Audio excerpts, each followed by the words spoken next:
There we go. Okay, my name is Howard Eber, and I am an addict and alcoholic. I want to welcome everyone to what I guess is week three of the God Idea. Kathy will be returning to us in a few weeks shortly, but she does send her regards.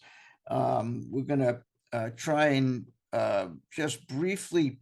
I want to summarize a few things that were spoken about last week. I really thank my friend Jedi David for filling in at the last moment, um, truly the last moment.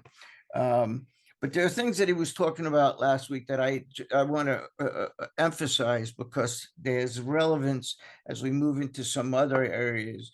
Um, we were if you've got your book out, which is a stupid thing to say because we're in a big book study, so of course you do.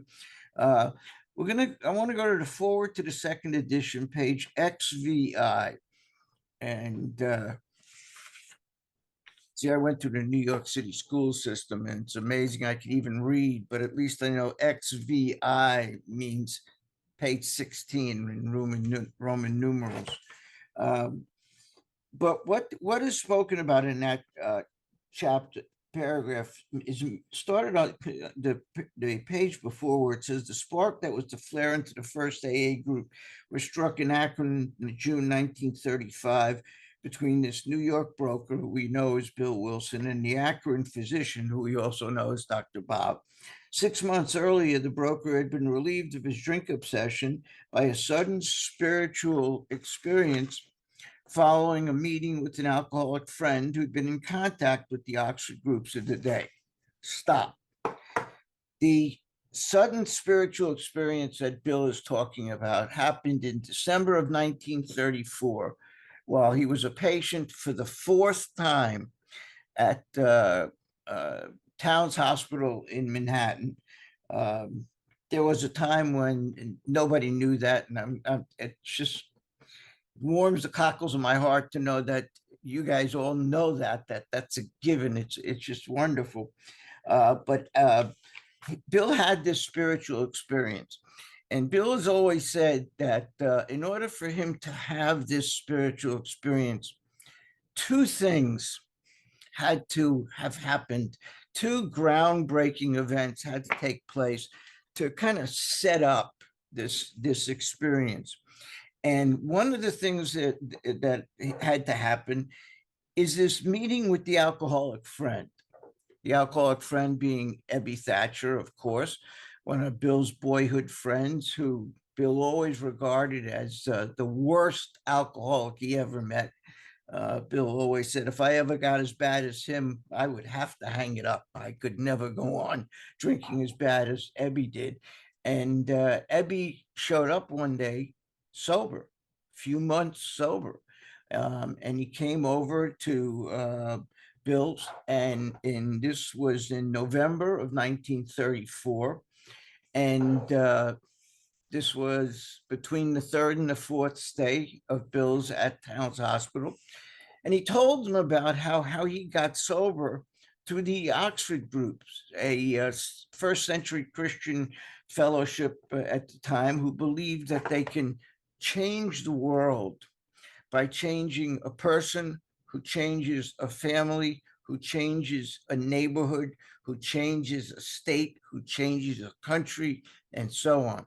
In fact, the founder of the Oxford groups, Frank Bookman, firmly believed that he could prevent World War II from happening if he could get to all the heads of states and get a heart to heart with every one of them and explain his philosophies, that if you practice these various spiritual activities, you can achieve absolute purity, absolute honesty, absolute unselfishness, and absolute love. And their activities were very similar to our steps, which I'll get into in a moment. But Bill always said that one of the things that had to happen before he had his spiritual awakening is he had to run into Ebby Thatcher at that time. Now, prior to that, and let me continue reading the paragraph, it says, He had also been greatly helped by the late William D. Silkworth, a New York specialist in alcoholism, who is now counted no less than a medical saint by AA members, and whose story of the early days of our society appears in the next pages. And please underline this: from this doctor, the broker learned the grave nature of alcoholism. So, what had to happen is Bill had to know what was wrong with him, the grave nature of alcoholism. Dr. Silkworth told him at his first visit there, which was a year prior to that, and about this belief he had, these observations he had of working with 40,000 alcoholics and addicts, that there's something different about the way we consume alcohol. Now, we have an actual physiological reaction that doesn't happen in ordinary drinkers or even hard or moderate drinkers, that we have this abnormal reaction. And that's what allergic means, is abnormal. Most people have a few drinks, hits, lines, whatever is going around, and you offer them some more. And at some point, the normal reaction is to say no. Either I'm going to get sick if I do a little bit more, or I've got to drive, so I got to be careful. When I start making some really strange comments like, I'm right where I want to be, I don't need anymore. That's the strangest expression I ever heard in my life. I don't need anymore. I always drank and drugged with the expectation of arriving at that point, but it was always just a few lines, a few drinks away, that I had. You got to drink through that shit, because the promised land is always about 3 or 4 drinks down the line, and you got to get to that. So that reaction, that abnormal reaction, was the allergic reaction that we have. And we also have, if that was just the entire problem, there wouldn't be any chance for any kind of recovery. But we also have a mental component, which is the mental obsession that tells us basically we don't have a physical allergy. And it tells us that when we get so spiritually sick that we think only of the relative ease and comfort that'll come from that first drink or that first drug, no matter what our experiences in the past, we convince ourselves, after lengthy debates with ourselves, eventually we begin to lose the argument of what will always happen and give in to the argument that this time it'll be different, which means we're saying this time I don't have an allergy. And we take that first drink, which triggers the allergic reaction, and we're off to the races. And so Bill had to know that. Bill had to know that the problem was not he was a weak person, he was a morally deficient person. Bill had to know that he had this actual condition, this threefold condition made up of a physical allergy, a mental obsession, and a spiritual malady. And what happened was, Ebby had come and told him about his recovery through the Oxford groups, through using their activities.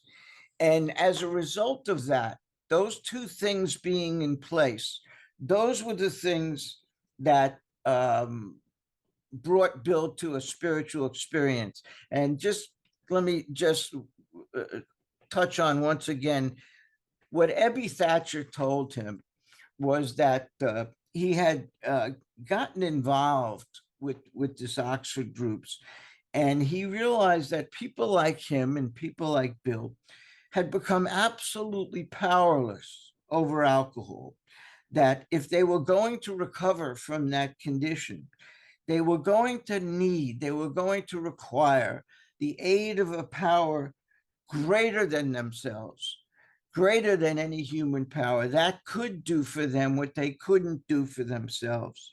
You know, that doctors and ministers and psychiatrists and family members have all tried to help people like us, Bill, but human power doesn't seem to be able to do the job. We need the power with something that's greater than human power. And he said, Bill, I've been attending these meetings with this group of people called the Oxford Groupers, and they've given me a program of action, which whether it had 4 or 5 or 6 components to it, it's not important at this point. It had certain activities that resemble, that eventually morphed into our 12 steps. And they said that these Oxford people guaranteed me 3 things. One, that if I could find that power, A had to be accessing that power. 2, that as a result of the activities that they taught me, which we'll talk about in a moment, that I could 3, recover from this hopeless state of mind and body. And he said, look at me, Bill. It's been 3 months. I haven't had a drink. And while, Bill might be a little suspicious about some of Ebby's talking about God and spirituality, because all Bill kept hearing is religion when Ebby talks about God, he had to be conflicted. It had to make a great impression on Bill, because here was living, breathing proof of what he was saying, that there was this possible means of recovery. And Ebby was sitting there proving that it existed. Now, let me continue in that paragraph. It said, though he could not accept, and I'm going to suggest you highlight the rest of this paragraph, though he could not accept all the tenets of the Oxford group, and tenets are just, it's not a word we use very much these days, but it was used more back in the 30s. It just means beliefs that are held to be true, views, their convictions, their doctrines, their dogmas. Religions have a lot of dogmas, have a lot of, you got to drink like this and eat like this and dress like this and so on. Those are tenets. Those are things you have to follow to be part of that club. And so he said, though he could not accept all the tenets of the Oxford group, and we'll talk about what they are in a moment, he was convinced of the need for, and let's number these things. Number 1, moral inventory. Sound familiar? 2, confession of personality defects. Also familiar. 3, restitution, and that's underline that word, restitution. So the words, keywords we've got is number 1 is inventory, number 2 is confession, number 3 is restitution to those harmed, number 4 is helpfulness to others, and I've underlined helpfulness, and 5, the necessity of and belief in the dependence upon God, and that's number 5, and I've underlined dependence upon God. Now, those are 5 components. If you're familiar with some of the stories in the back of the book, you know that there was a story. Earl Treat wrote, he sold himself short. And in that story, he explained how Dr. Bob had sat with them and they worked through these 6 steps. They were these 5, and there was a 6th step. Actually, it was the first of the 6 steps. And that was called complete deflation, deflation of ego. Why didn't Bill put that down here? Well, I believe it's because Bill viewed the notion of complete deflation as being a summary of what happens as a result of all of these steps. That if you do these things, this moral inventory, confession of defects, restitution, etc., you will achieve not just a spiritual awakening, but a deflation of ego, because you're no longer dependent upon self. It's no longer what's in it for me. It's all about what I can give. How can I help? How can I serve God? So deflation of ego doesn't need to be an isolated step in and of itself. And I believe that's why he left that out. And continuing, Prior to his journey, the broker worked hard with many alcoholics on the theory that only an alcoholic could help an alcoholic, but he succeeded only in keeping himself sober. And I know we covered most of this stuff last week, but I want to just go over a few things here. I mentioned that he could not go along with a lot of the tenets of the Oxford groups. The Oxford groups had some, well, tenets. Like, for one, they had a leader, Frank Bookman. This guy, and it's spelled Buchman, and I know that sounds like it could be Buckman, but it's pronounced Bookman. Frank Bookman was the leader of the Oxford groups. So we don't have leaders, they had leaders. They also did not allow relapse. If you were part of their group and you relapsed, you were not allowed back in. The Oxford group also extended their brush, if you will, to not just cover alcohol, but it extended to nicotine and caffeine as well. So if you smoked and drank coffee, out. So it was coffee, alcohol, all of those things were out. And there were a number of those similar kind of tenets that Bill just could not go along with. Another one was that they wanted to, as I said earlier, change the world. Bill was not interested in that. Bill wanted to just work with alcoholics. In fact, Bill and Lois eventually got, in a sense, blacklisted within the Oxford groups. They were declared unpure, I think is the term that they used, because they only wanted to focus on alcoholics. And they insisted on having these meetings on their own with just alcoholics. And the Oxford groupers didn't care for that.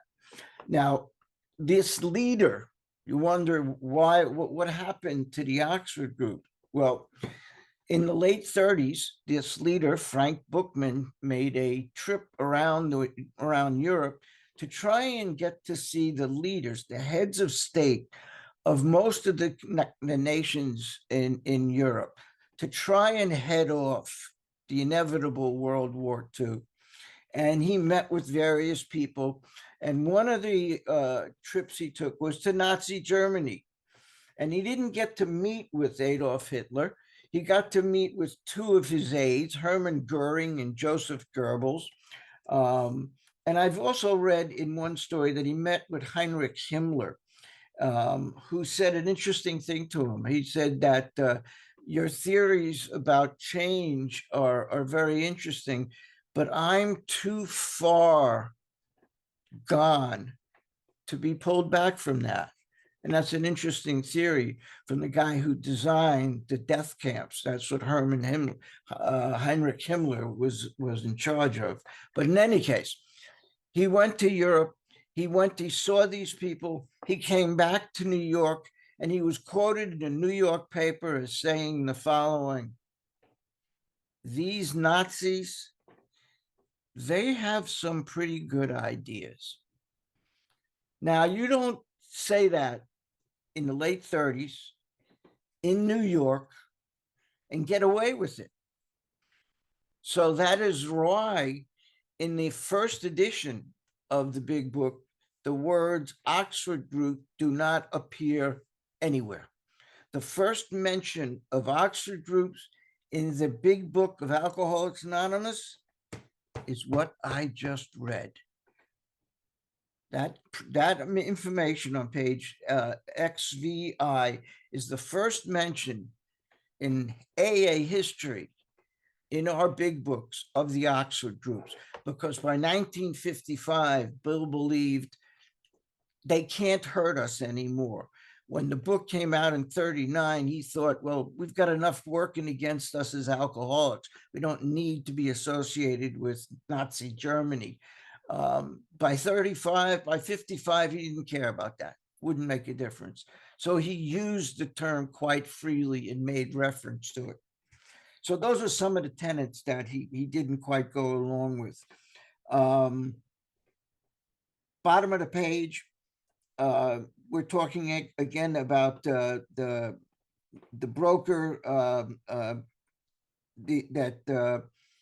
Ebby had sobered up, and Bill saying he sobered up, never to drink again up until the moment of his death in 1959.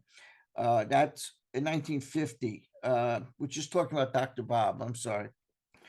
This seemed to prove, and please highlight this in pink, we use pink for prayers and promises, that one alcoholic can affect another as no non-alcoholic could.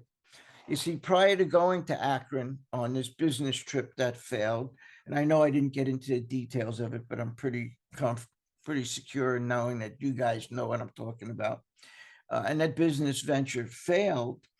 But up until that point, he'd been working with alcoholics in New York without any success whatsoever. He hadn't sobered up anybody. And the story goes that he complained to Lois, his wife, about it.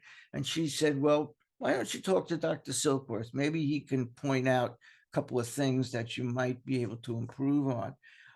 And the story goes, again, this is all probably an apocryphal story because there's no record of these things ever happening, but it's been passed down from generation to generation, that Bill went back to Dr. Silkworth, and Dr. Silkworth said that you're doing it all backwards, Bill. You're beating them over the heads with a spiritual solution, and you haven't earned the right to do that. You haven't gotten them to the point of being interested in what you have to offer. These are drunks on the in the Bowery or in the Salvation Army. They're not in any way interested, or they haven't voiced the desire to stop drinking.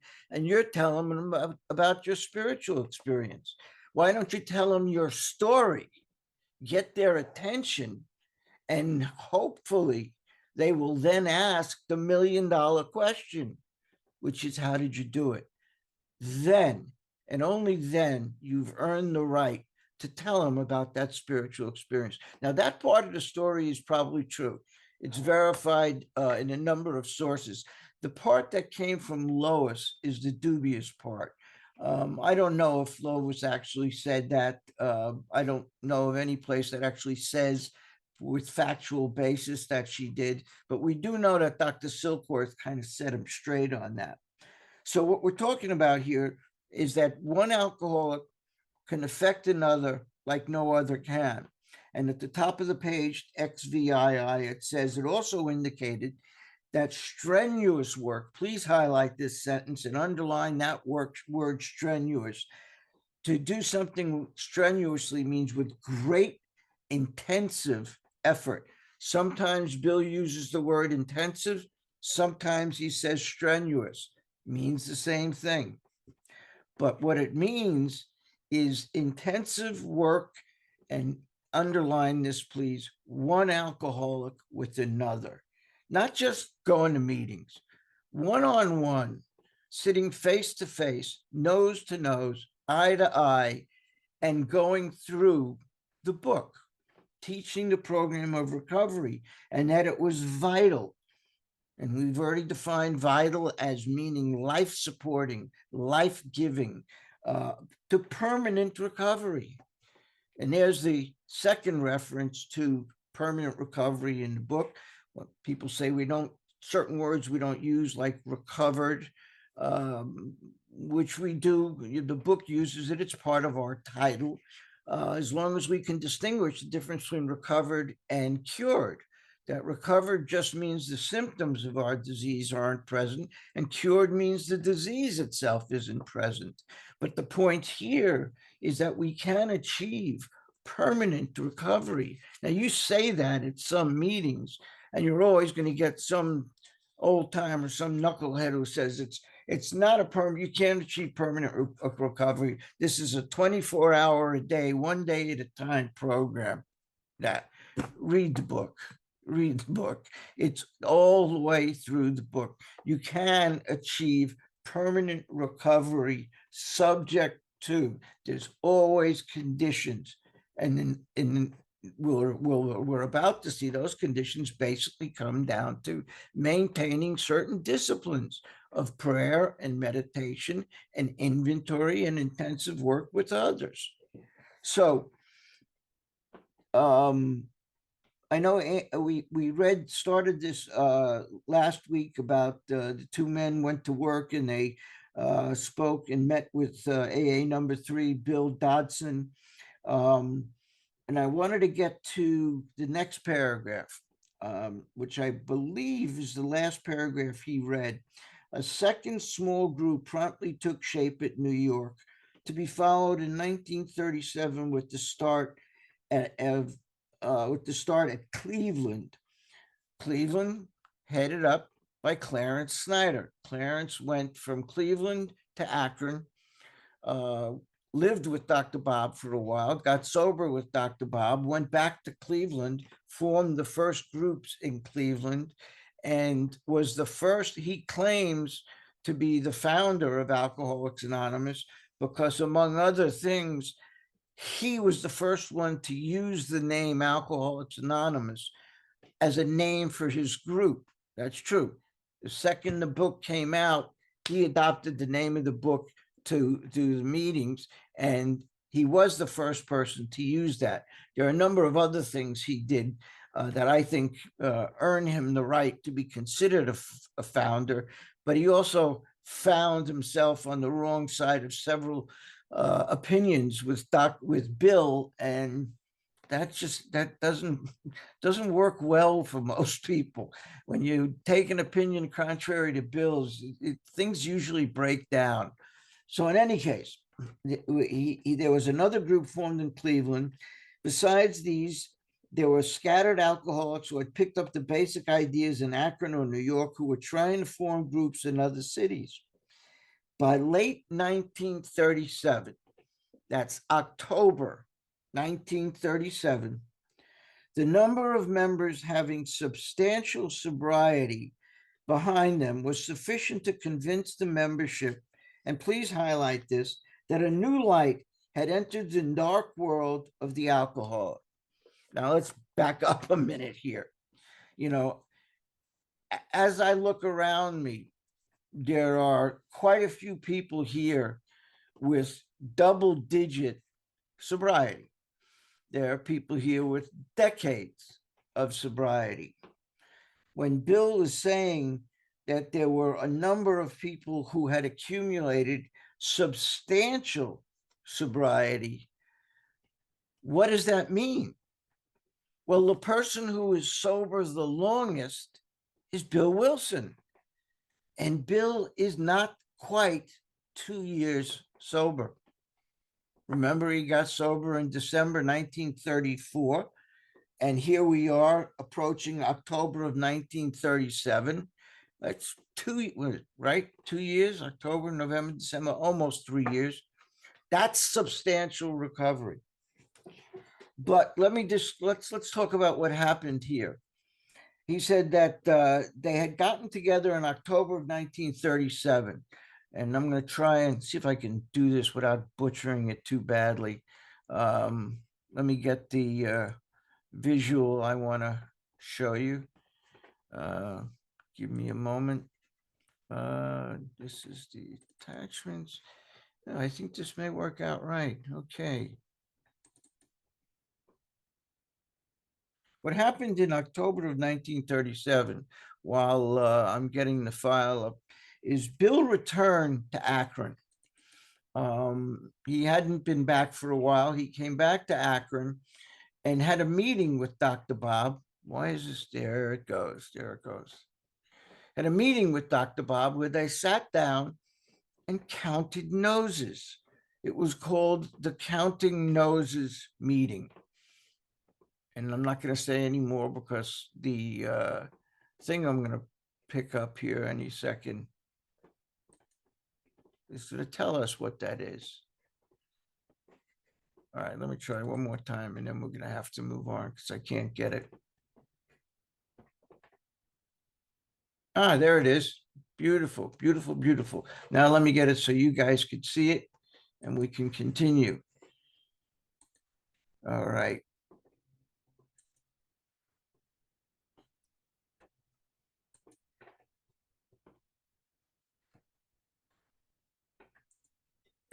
You can't see that yet, can you? Let me try it one more time. I should be able to share it.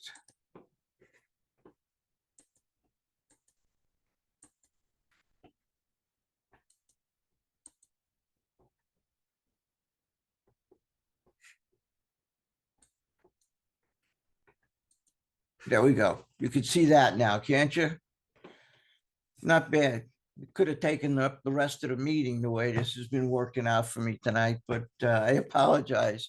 Uh, so this is what we're talking about. In the fall of 1937, this is Bill talking. He said, Smithy and I were talking together in his living room. Again, he made a trip back out to Akron. Annie was sitting there and we began to count noses. How many people had stayed dry in Akron, in New York, maybe a few in Cleveland? How many had stayed dry and for how long? And when we added up the total, it was sure was a handful of, I don't know, 35, 40 people maybe. But enough time had elapsed on enough really fatal cases of alcoholism that we grasped the importance of these small statistics, that they had somehow succeeded in treating a terminal disease and reversed the symptoms. And he said, Bob and I saw for the first time that this thing was going to succeed, that God in his providence and mercy had thrown a new light into the dark caves where we and our kind had been and were still by the millions dwelling. I can never forget the elation and ecstasy that seized us both. And I'll show you one more thing here from the same meeting. I can get it keyed up. There it is. Now let me get it so you could see it.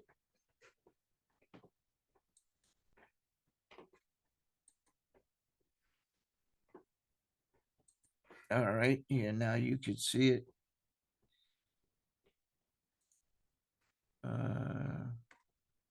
There we go. And incidentally, anyone want copies of any of these things, just drop me a line at the big book study at AOL.com and ask me for whatever it is you're looking for, the counting noses or whatever. But this is the list that Bill had made up of those first 40. When Bill sat in the living room with Dr. Bob and they counted up how many cases they had, here are the 40 that they counted. Now, that doesn't mean that these people all maintained long-term sobriety, but at the moment, this was what they were able to count, and it was considerable. And so they realized that, we got something here, but if we don't put it down on paper, it's being communicated by word of mouth and it's going to break down. We all know the telephone game, that I whisper something to Rob, who says something to Kevin, who says it to Michelle, who says it to Emily, and so on. And by the time it gets down to Dave and gets back to me, it hardly resembles what was said in the first place. So they realized that they needed to put this down on paper. And because it was going to sell like crazy, we're going to use the money raised by the book to fund a chain of hospitals that treat basically detoxes and rehabs that treat alcoholics, because no place did in those days. And we're going to train a group of missionaries to go out and bring people into these hospitals. And this was all going to be paid for by the big book. Well, thank God, big book didn't generate that kind of money because it didn't pay for those other things. But that's what they're talking about. What happened here in October of 1937 was they realized that this thing is going to work and that we have brought a new light into this dark world, but there's something we need to do about it. Let's return to the book. It was now time, the struggling groups thought, to please highlight, place their message and unique experience, underline, if you will, please, message and experience. Those are the two key words in that. Their message and unique experience before the world. That unique experience We had just talked about at the top of the page, at the end of the last page, the therapeutic value of one alcoholic working with another is without parallel.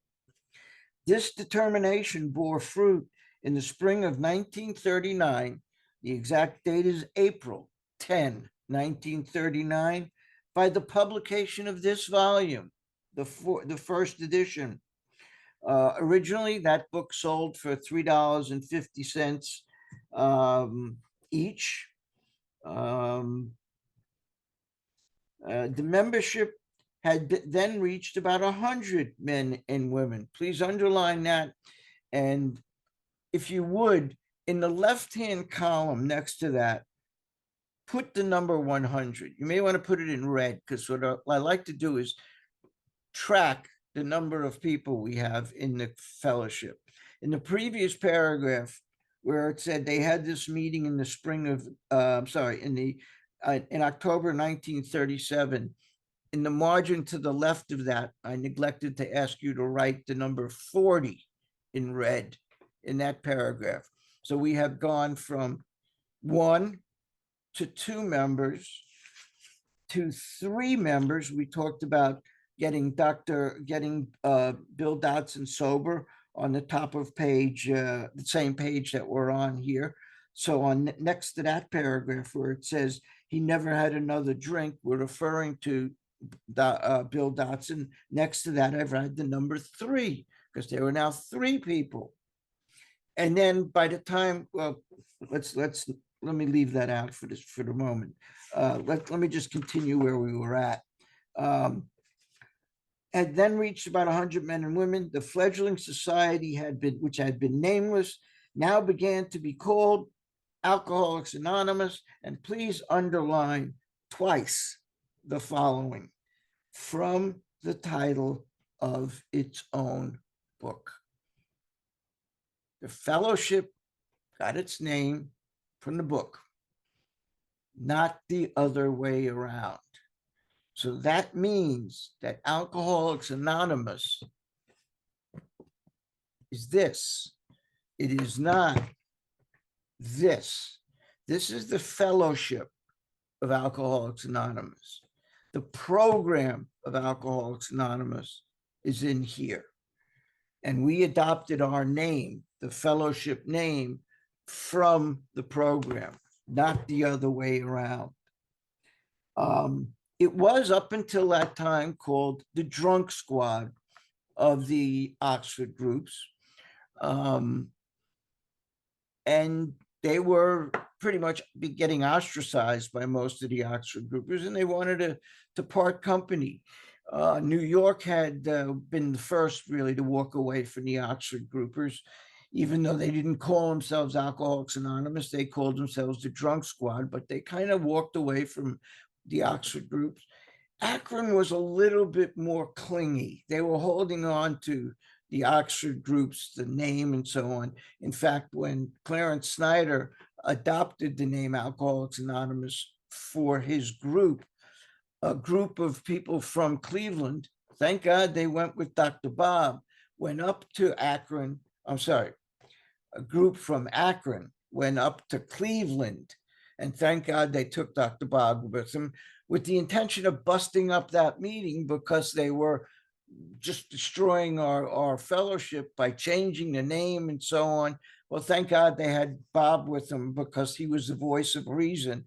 And they went back to Akron, and things stayed basically the same, and everyone started adopting the name Alcoholics Anonymous.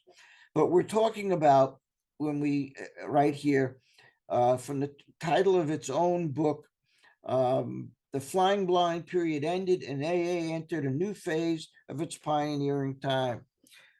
When they were thinking of naming the book, they had a lot of interesting suggestions. Dry Frontiers was a name that was used. A Way Out, Haven, Comes the Dawn. There was even somebody who suggested the Bill Wilson program. I wonder who that might be. I think the time it takes to say it is about how long it might have lasted, but be that as it may, that didn't work. And then they had another title. They were going to call it 100 Men. But then somebody by the name of Florence Rankin joined their group, and they would have to change the title of the book to 100 Men and a Woman. And while that might have sold a lot of books, it probably would have sold it for the wrong reasons. You'll sell a lot of books, but not for recovery purposes. So they abandoned that, and they decided to call the book A Way Out by Alcoholics Anonymous. And Bill Wilson, always the visionary, asked his friend Fitz Mayo, who lived closer to Washington, D.C. than Bill did. He lived in Virginia. He asked him to go to the Library of Congress and research it. How many books are out there in current publication with a name like A Way Out? And he came back, and he, depending on whose story you're reading and listening to, there are stories that say they found 12. Ooh, the mysterious power of 12. They had 12 other books. I've read other places that 30 something or 20 something. It's irrelevant. The number is not important. The fact that there were other books using the similar title was what was important.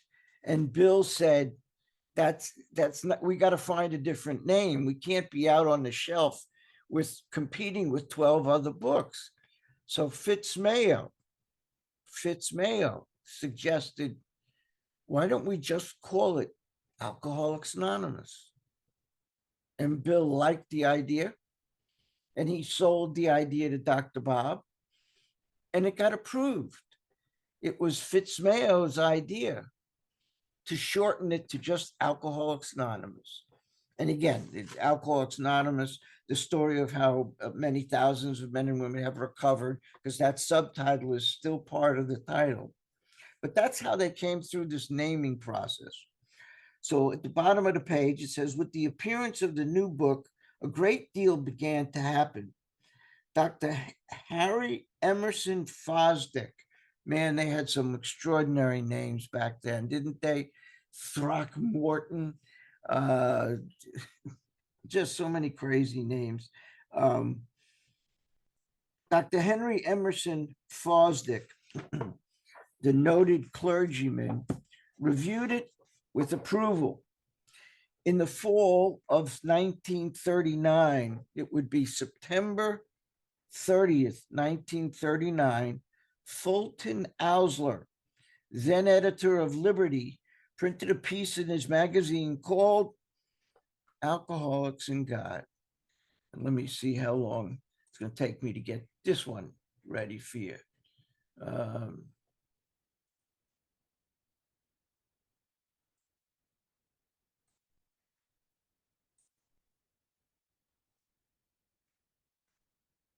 Oh, there we go. It's a lot quicker than I thought it would be. There's a copy of the magazine cover, Liberty Magazine. At the bottom, it says Alcoholics and God by Morris Markey. And on the right is a copy of the actual article. If you're interested, I could send you a copy of the article without straining your eyes to read that. I could just send you something else that would look more legible if you're interested. But it did create quite a buzz. I'm going to leave that up for a moment here. Nope, I'm not, because we may not have the time to do this. Quote, this brought a rush of 800 frantic inquiries into the Little New York office, which meanwhile had been established. Please highlight and underline this. Each inquiry was painstakingly answered. 800 inquiries. They had Bill Wilson and a part-time secretary who claimed to have answered every one of those letters. And of course, we know Bill Wilson was prone to exaggeration. So let's cut it in half. 400. That's still a lot of responses to write. So Each was painstakingly answered. Pamphlets and books were sent out. Please highlight that. Pamphlets and books were sent out.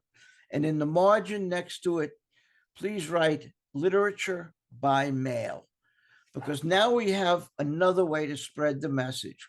Initially, the only way we had to spread our message was word of mouth. Then we wrote this book and now realize that we can spread the message through the book by mail. So we now had a second method of distributing the message. First, word of mouth. Second, by mail. Businessmen traveling out of existing groups were referred to these prospective newcomers.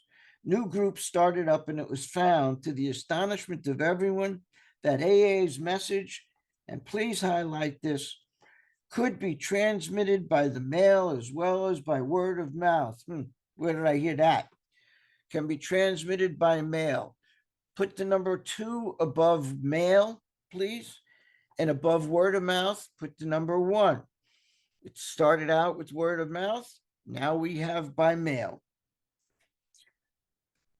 Let's highlight this last sentence, please. By the end of 1939, it was estimated that 800 alcoholics were on their way to recovery.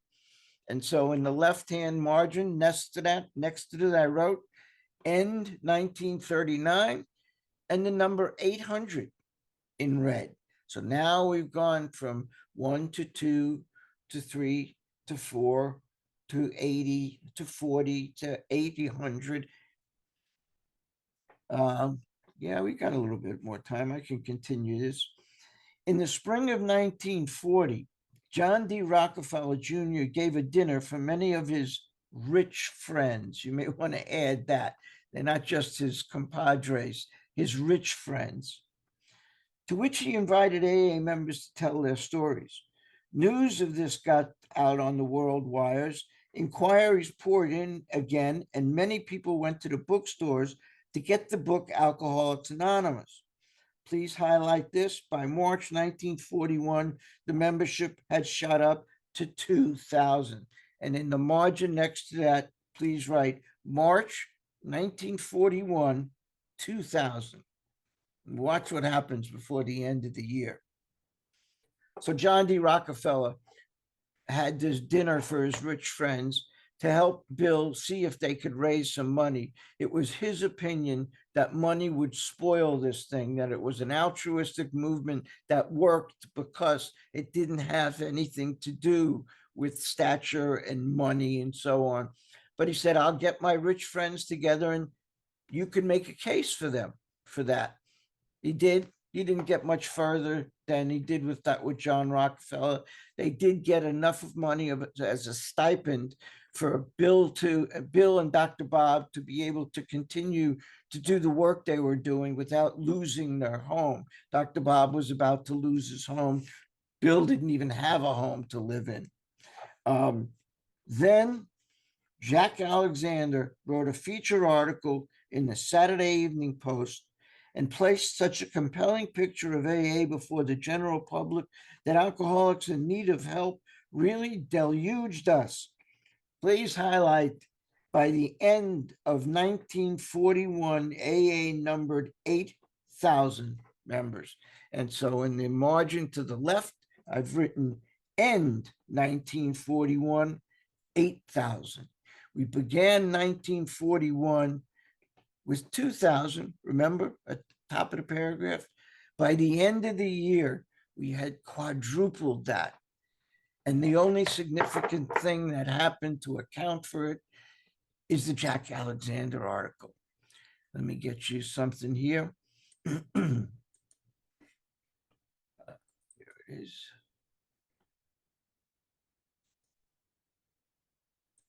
And I'm sure you're all familiar with this.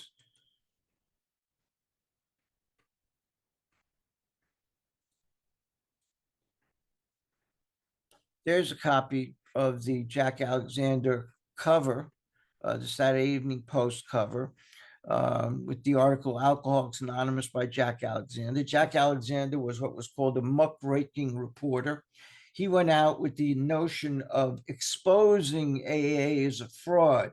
He was we guys like Dan Rather and Mike Wallace and Jack what's his name? Oh, the Washington Post guy. I can't think of his name. Jack Anderson, uh, who exposed frauds. That's what they did. And he went out with the idea of exposing AA as a fraud and could not. And he became one of our strongest long-term supporters. He wrote a number of articles supporting us, but it all started with this article. And the reason I say I'm sure you're all familiar with it is because you can find copies of this at just about any meeting that you go to that still has a rack of IPs on it. Or just Google Jack Alexander article and you can get it in its entirety. It's a great article. But that's what we're talking about here. By the end of the year, when that article had come out, our membership had quadrupled. And let me finish here. The mushrooming process was in full swing. AA had become a national institution. And I'm going to stop there and kill the recording. If we got a minute or two or three, if there's any quick questions or thoughts, otherwise we can wrap it up. Anyone?